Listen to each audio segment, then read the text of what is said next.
High friends, welcome to my channel. आज मी 1 तारखेला माझ्याकडे भजन जानेवारीच्या 1 तारखेला ठेवलेलं. जास्त करून कृष्णाचीच सगळी भजनं होती आणि धून होती. तर त्याची मी तयारी कृष्णाला कसं मी झोपाळ्यात ठेवते तर त्याची थोडीशी तयारी हे मी विटा होत्या त्या विटा लावून घेतल्या. थोडं जास्त हवं होतं पण जे होतं त्याच्यात मी केलं आहे. विटा होत्या त्याला मी लिपण हे करून घेते मातीने.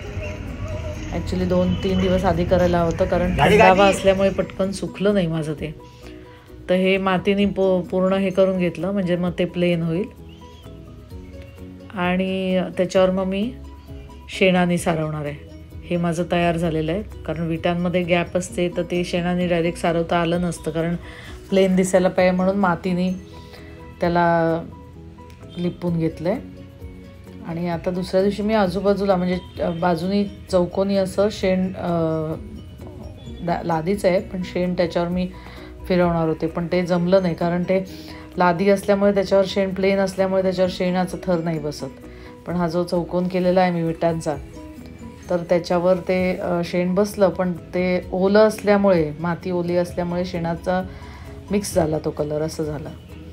आणि भजन ठेवलं आणि झोपाळा माझ्याकडे स्टँडवाला आहे. तुम्ही बघितले असतील माझे व्हिडिओ त्याच्यात. तर हे मी डायरेक्ट दोरी अडकवली. प्राजक्ताचं झाडच आहे हे माझं, छान फुलं येतात.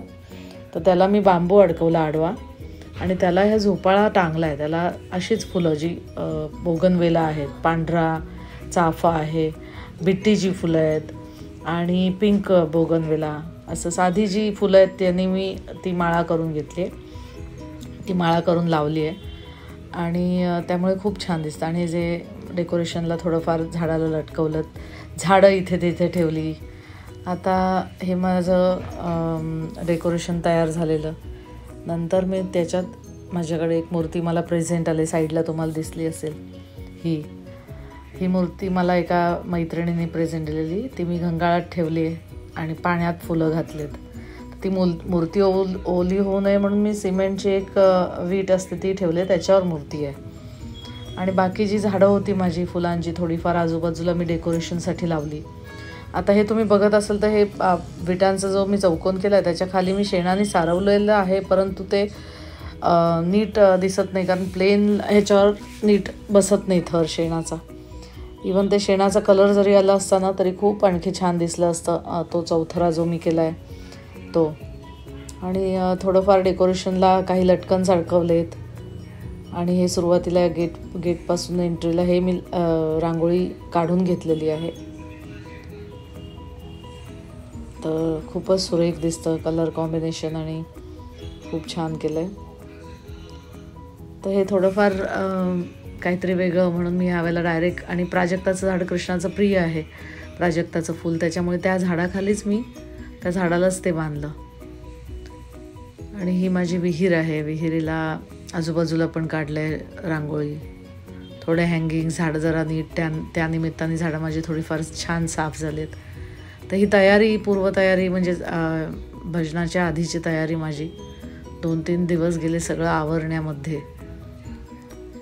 आणि रांगोळी पण खूप छान दिसते.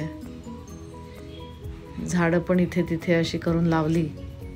अर्थात कुंड्या तर होत्या माझ्याकडे पण त्या जरा नीट अरेंज केल्या. आणि भजन पण खूप छान झालं. थोडंसं मी टाकते पुढे व्हिडिओत, ते बघा. हे थोडं आवरणं बाकी होतं. तयारी तशी व्यवस्थित झालेली आहे. आता फक्त बाळकृष्णाची मूर्ती आणायची, तिला विराजमान करायचं आहे. आणि नंतर थोडं हे खेळणी बिळणी सगळी लावलेत. बाळकृष्णाला आवडेल असं करायचा प्रयत्न केला. तुम्हाला आजचा माझा व्हिडिओ कसा वाटला जरूर सांगा. आवडला असेल असं मला नक्की वाटतंय. आणि माझं चॅनल फर्स्ट टाईम बघत असाल माझा व्हिडिओ तर चॅनल माझं सबस्क्राईब करा, व्हिडिओ लाईक करा, शेअर करा आणि व्हिडिओ कसा वाटला नक्की सांगा. Thanks for watching my video.